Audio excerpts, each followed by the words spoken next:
أنا صحح لي معلوماتي إذا سمحت.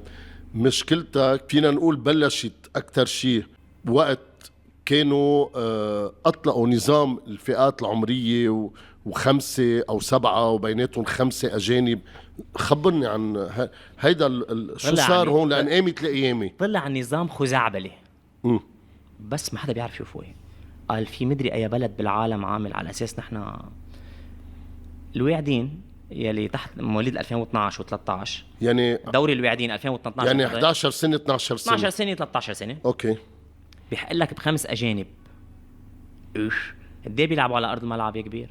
7 وجولر منيح. خمسة وعندك فلسطيني لا فلسطيني ومع احترام للكل، فلسطيني أكيد. وسوري يعني ضمن الأجانب. أجانب خمسة يعني عندك 5 أجانب 3 لبنانية 3 لبنانية. تخيل أنت عندك 50 فريق مشارك، ضرب 5 250 بكل فئة، 500 فرصة للاعب لبناني قدر يشارك ببطولة الواعدين. لأنه أنا ما شاركت على فكرة. طب أنا كيف بدي أخذ لعيبة على المنتخب؟ ما معروفين لاعب يروح على المنتخب، ما شو ليش بدنا نختار؟ يعني ما في لزوم يروحوا يلعبوا. لا شو يروح يلعبوا؟ ما اليوم أنت عم تنقي لعيبة، ما في دوري اليوم، في منتخبات تختار بعدم وجود دوري.